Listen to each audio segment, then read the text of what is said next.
There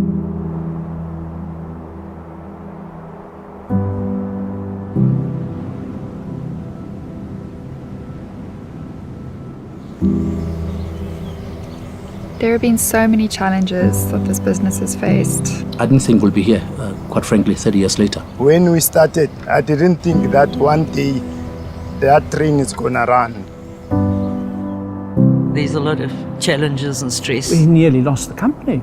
I'm very pleased that we got here. In fact, if you'd asked me this question after 5 years, 93 or 92 even, I wouldn't have thought we ever would make it.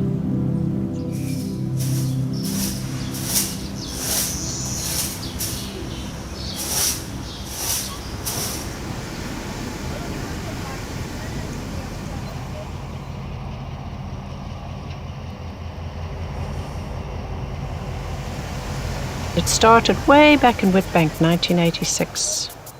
He developed an interest in the Witbank Preservation Steam Society. I got involved, bought them a few coaches as well, and then I thought it might be fun to have a few coaches for my own use, family, etc., as a sort of family caravan. And didn't really take this one seriously. Thought it was just going to be a hobby. Then in December 86, the railways in fact gave me permission to run my own train with my own locomotive, which was the big question at the time. And but the tariffs that they came up with were extraordinarily high. There was always something mechanical he was playing with, whether it be a car, a boat, a plane. So why not a train? When I complained, they said, well, why don't you sell tickets? And that was the turning point, and it was specifically in May, if I remember correctly, in Witbank, and it was a cold evening. And I made the decision over a half a bottle of rum, probably. To be part of someone else's dream is difficult, but Rohan, dad, husband, showed so much passion for it, and he was so single-mindedly determined to do it that you kind of got caught up in it. Born as a childhood dream of visionary entrepreneur Rohan Vos, the Pride of Africa finally became a reality early in 1989. It took 4.5 years of careful planning and preparation before these discarded old carriages could once again return to the tracks.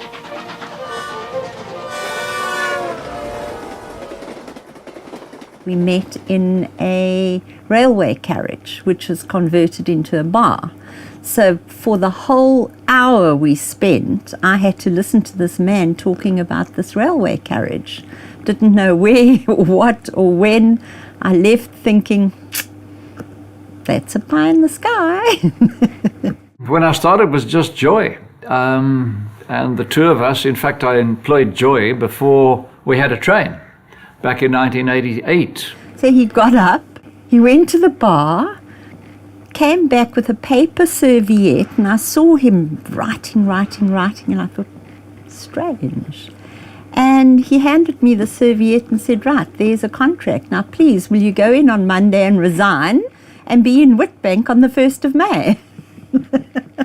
She was amazing. She was promoting a train before we even had one. She went off to Germany, she went overseas, and she would go and talk about this train, and everyone thought she was nuts. But give her her due. She's still with us today, and she's been absolutely amazing.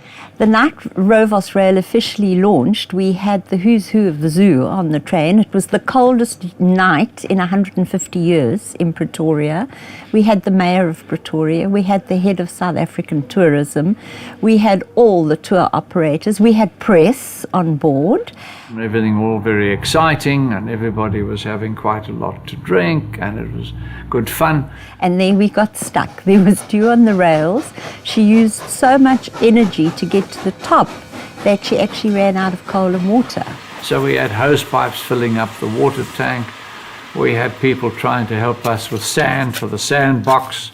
The sand is to use on the line so that the loco doesn't slip. But everybody had a fantastic time. We took people who had to get home for babysitters, etc. We brought cars in and took them off. But the rest of us had a huge party. So in April '89, we launched the train with 7 carriages, in fact. And from then on, we grew.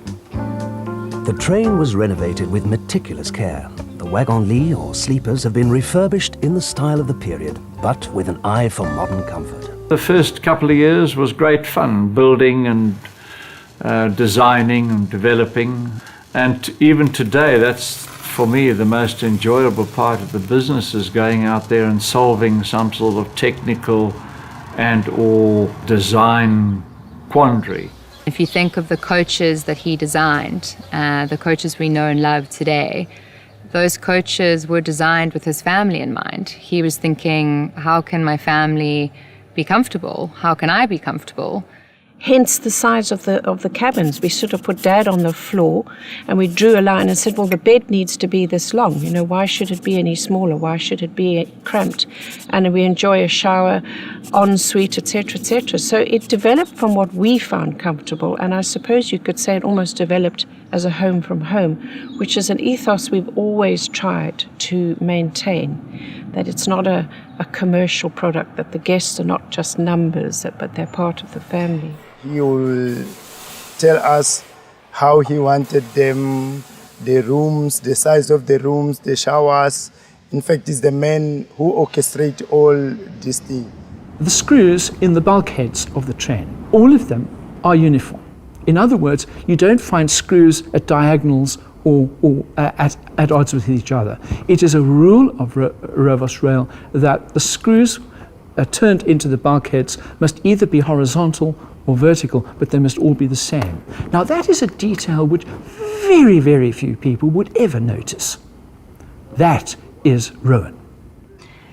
Doing things together, like climbing in, we all just go and help to finish a coach because we've got to leave the next day, or finishing coach meaning cleaning up the mess after the carpenters, and we're talking about 9 o'clock at night, and Rohan sneaking drinks in the window for us to have some drinks. He is a hands-on boss. He will carry luggage.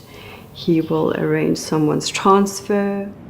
Well, it happened very often, even here on the property. People sometimes mistake him for a guard or a cleaner or a fellow passenger, or just because he doesn't sit down, he doesn't relax, he doesn't know when to slow down. We staan met 'n baie die wanneer meer tyd gehad het. Die speels op die coaches en die picture frames en dit het hy alles self opgesit en dit. Maar hy's nou 'n bietjie besig, maar hy's nog steeds daar. As daar 'n probleem is, hy's gewillig om te help. Rarig waar jy kan dit van min basis sê.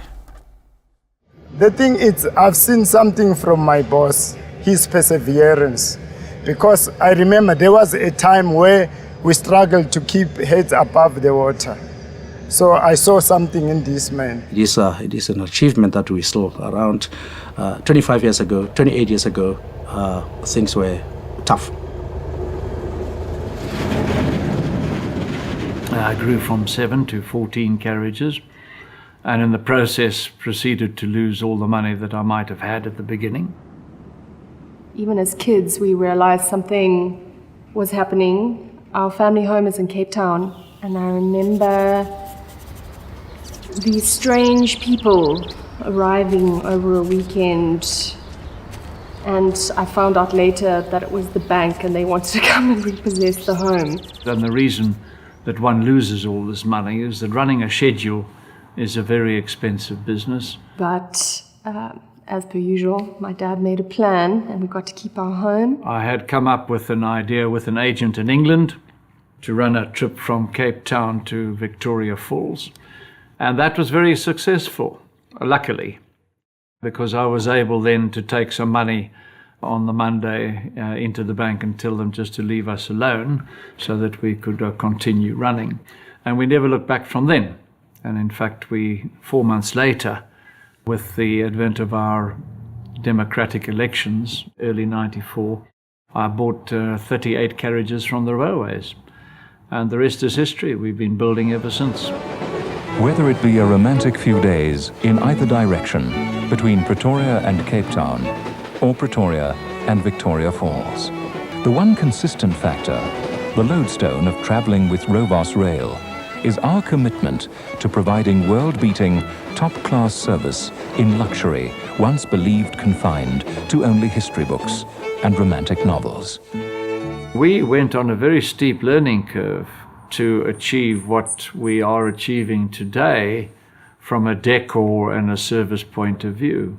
I could have taken a back seat and just put my hands in the air and said, no, I don't think it was in my DNA, you know. I just went along with it and got caught up in it. And make no mistake, it was very hard work in the beginning. It really was. We worked the train ourselves. I was the hostess, Dad was the manager, barman. It was them, literally putting the train together, vacuuming, screwing in mirrors and cupboards, underneath the train, fixing water tanks and electrics.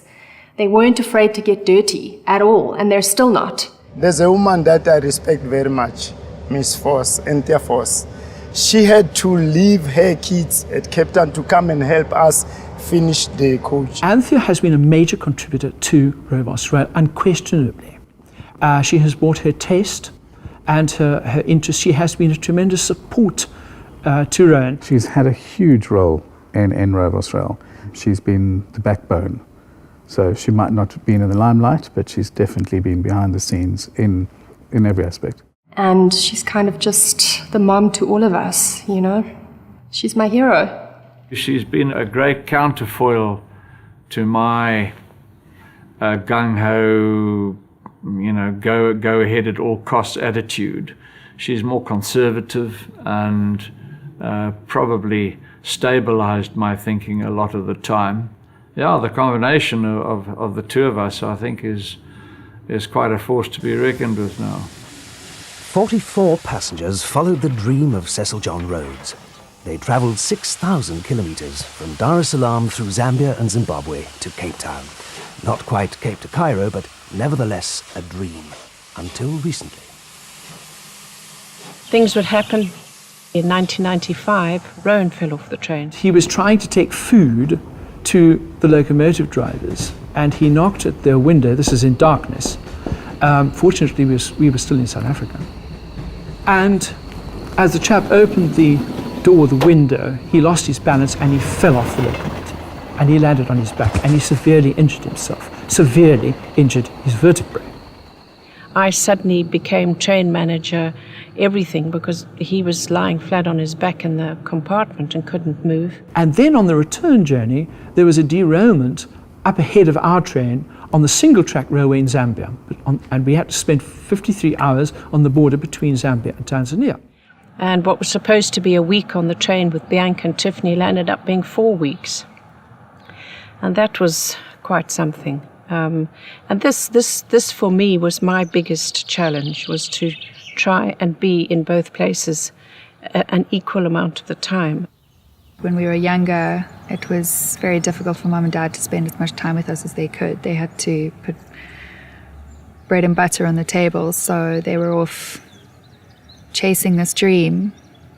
No holiday was an ordinary holiday. It was a great privilege because we traveled to some incredible places around Africa, but you always knew that they would be distracted, and that was a challenge. Growing up is complicated. You don't ever really appreciate at the time how lucky you are to be exposed to the experiences that we had.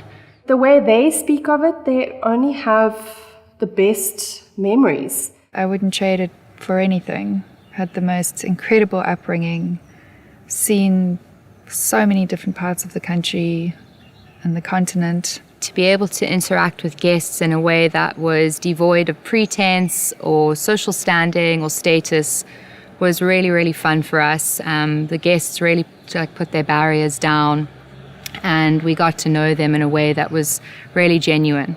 And I have a lot of memories of some incredible guests that travelled on Rovos Rail with us. The train was a lot smaller in those days, so it was a lot easier to go up and down. Nowadays, obviously, they come to my suite. But in those early days, it was a lot easier. Yes. And Tiffany used to love coming, and just to interact with the guests was amazing. I think I was taught how to play chess by a Portuguese man, Mr. Tomasi.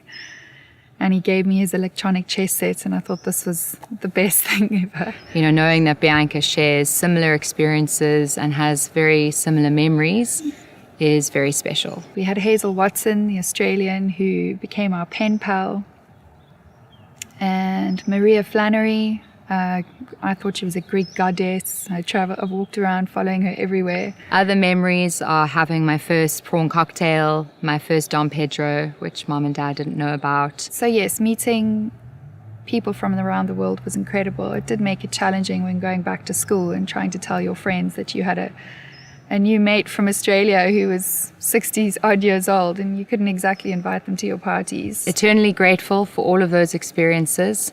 And, you know, now it's allowed me to be a lot more prepared as we move forward with all of our guests today.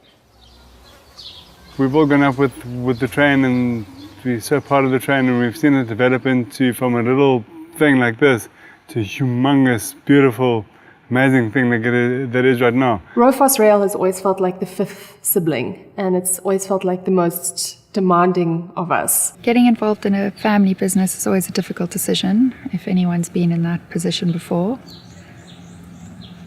But this is a legacy of a dream. This is not just an heirloom. And we've all come to our life lessons at different times as kids. Hospitality is 7 days a week, 365 days a year. We don't close our doors. So it creeps into every Christmas, every New Year, every birthday, every Mother's Day, every Father's Day. It creeps into everything. The train has devoured most of Rohan's life and, well, life after 40, let's say, and time. I saw how time-consuming it was, how all-consuming it can be, and how the dinner table talk can always just be business, business, business. But the four of you have all slipped into your own roles within the business, and it's always been quite a natural thing. The reward comes in where we're just the seven of us, the four siblings, Rovos Rail, and my parents are just one big, mostly happy family. A family business is very difficult for an outsider to have the same passion for, and having the four of you involved is wonderful. And I know from Rohan's point of view, even though he never says so, he's delighted. The novelty of having a locomotive named after you is just incredibly cool. That's how he kind of brought the family into it, because we were all in Cape Town and he was pretty much up here by himself for weeks at a time. So the fact that there's one named after every family member and even the dog is kind of cool. Our business demands your attention 24 hours a day, and you have to be 100% invested to nurture those needs. So not a day goes by that I don't consider what my parents have been through, the sacrifices that they've had to make their business successful, and we are all here to safeguard Rovos Rail for them for the future. The rest of the journey was relaxingly nostalgic, doing justice to the Grand Dame, leading us with great dignity and pride. So the backdrop of the hotel was very good for us at the time, and very convenient, being right across the station, from the station. But at the end of the day, in '99, it had got too small. The station area had got too small for us, and that's when we moved to Capital Park, which is about 5 kilometers away as the crow flies. And that was probably the best move that we ever made, was finding Capital Park. During '98 then, I had a team down there busy clearing the undergrowth away because the place was very overgrown. Also, there'd been nobody to look after the property, so railway lines had disappeared, any copper, etc., wiring in the buildings, even roofing sheets had disappeared. So it was very badly vandalized. And so we started work on it in '98, and I got a big a construction company actually in to build the station building for us and to renovate and build on to the change rooms, etc. But it was the most wonderful thing for us. It was like the sun coming up in the business actually. And in fact, it quadrupled our speed of turnaround, and it enabled us then to grow without any restriction.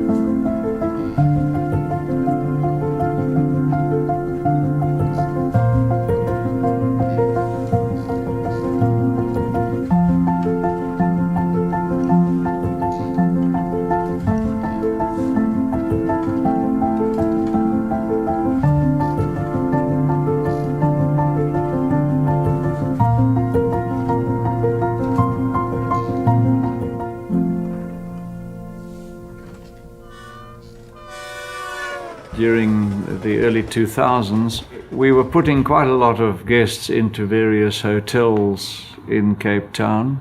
I looked around St. James and realized that there were only 1 or 2 guest houses there. And I thought, well, let's look at doing this. I was in Pretoria and I sent Anthea to go and attend the auction with the view to buy the tennis court. Anyway, she bought the house first because that went on sale first, and then bought the tennis court after that. And then the neighbor to Homestead offered to sell, and I bought that house as well. So we've got the 3 homes. So it sort of happened. It wasn't really a planned program of expansion at all. My father always seemed to have a new project on the go when important things were happening in our life. He acquired the Shongololo the month I was getting married, and I'm surprised he didn't pitch it to all my guests. The Shongololo people came to see me and said that they were in a poor position to continue the business and were going to close down. I know, and anybody else in this industry knows, that if it's not put to use, it's going to end up being cut up and in the scrapyard. He's brave. He's not scared to take the chances when necessary. So in the January, we started building with a vengeance, and within 5-6 months, in fact, we had turned it from being what I felt was a mess at the time. We turned it into a passable product. Being here in Pretoria, I saw the magnitude of it, and I saw how big it had grown, and I saw the demands firsthand, and I started to appreciate what it is that my parents were wrestling with every day. For argument's sake, you had political problems in Zim, you had the terrorist bombing in Kenya, you had a terrorist bombing in Cape Town, for argument's sake, and that just almost shut our business down. You had a volcanic ash in Iceland. We stood here with beautiful 4 trains. No one could fly here. You have ice on a tarmac in London for 3-4 days over Christmas. Nobody can come here because 90% of the aeroplanes coming from other parts of the world have to exchange in London. So here we are sitting, not fault of our own, and there's no one who can come here. We've had fires, we've had some big events happen that could have slowed an ordinary person down and made them walk away. But because of his tenacity and perseverance, it's still going. Unfortunately, our infrastructure, our railway infrastructure in South Africa really suffered under our previous administration. And so, like all other trains out on the tracks that are reliant on this national infrastructure, we're all brought to a standstill. We are as powerless as our guests on board. And one of the things we've done to combat that, which is something we never wanted to do, is we've purchased our own locomotives, diesel and electric. We managed to find these locos in Australia on auction, and we bought 13 altogether, and made sure that we have the right gear ratio, which gives us the horsepower that we need. So he's seen every challenge, and because he's such an incredible problem solver and creative thinker, he's been able to overcome every single one, and he just gets it done. Having diesels, of course, means you can go anywhere. You don't have to worry about needing overhead electric power. So we can now pull our train from the border, Messina, Beitbridge, to Victoria Falls and back, and operationally it's been a dream. And we can also pull our own train from Mafeking all the way to Dar es Salaam and back. And operationally, in the past 5 years, the Dar es Salaam trip has pretty much gone off without a hitch. So I would say that by the end of next year, we'll probably have another 2 operational, take us to 11, and another 2 by the end of the next year, 2020. And then we are, to all intents and purposes, we are totally independent. I realized quite quickly that we have to focus on what we have control over. And those are the things that are important, like service and our routes, our itineraries, our offerings, and most importantly, the training that we provide to our staff. Those are the things we can influence, so that's what we need to focus on. If there's one hardy, perennial comment that I've heard for 26 years from the guests as they step off in Dar es Salaam station, they say, you know, the staff on this train are the best in the world. You know, we've got a wonderful team and very experienced. They have been the backbone. They've been loyal, they've worked hard, and they've gone along with us on this crazy dream. I mean, who runs a train? Ons werk as 'n span saam hier van dit. I enjoy the company, people, the collaboration. I think it's fantastic. Rovos does become part of your family and in your blood. It taught me many things I didn't know before. Well, I leboga Rovos Rail in Carriages for more than 30 years. Rovos Rail is my home. Jy vind jou eie weg by Rovos Rail en dit is wat dit ek dink so uniek maak. So Rohan gooi jy in die diep water in en hy kyk of jy kan swem. I think that is one thing that we are great at as a company, is allowing people to blossom in whatever way. I think Rovos Rail is looking well after the staff and they are teaching them a lot. Like I'm saying, the owner of this company taught me a lot. Happy for Rovos Rail. I can never, ever picture myself without Rovos Rail. I live, eat, sleep, breathe Rovos. It was my first love and will remain my first love for the rest of my life. I suppose I'm very lucky that they've all been with us since they started. They stayed, you know. We've had very few people leave the company. They believe in him, they believe in his vision, and they want to make it happen. And that is why they will go, all of them, all of us will always go the extra mile for the guest. That's in the DNA of Rovos Rail. From the thundering expanse of the Victoria Falls and the exotic wonders of Dar es Salaam, to the gentle beauty of the Cape wine farms and the grandeur of Table Mountain. Rovos Rail is the traveller's gateway to Africa and all its delights. We have created something really special on board. I can't quite express to you that feeling I get when I step onto the train. It's like you just know that you're part of something special. And you created that, Mum and Dad. You created that feeling. And I think for that you should be incredibly proud. Most days you can't hear yourself think. And they are having, you know, good, solid, intelligent conversations. It's not just a shouting match over a bottle of wine. To be on a train where you don't have anything of this modern world, I think really helps the people to rediscover the art of conversation and making friends. To be taken on a journey that completely switches you off from the digital age, I think is quite refreshing for our passengers. I don't think most people realize how married we are to our machines now. It's taking everyone back to a bygone era where cell phones are put away and iPads are put down and you can just sit and relax and forget about life outside. You all start off as complete strangers, and you know, slowly but surely you get to meet people and you actually form the most incredible relationships. So I'm very pleased that we've managed, without all the modern aids like radio, television, newspapers and so on, to provide this forum for people to interact, whether it's on a romantic base or whether it's just a friendship base.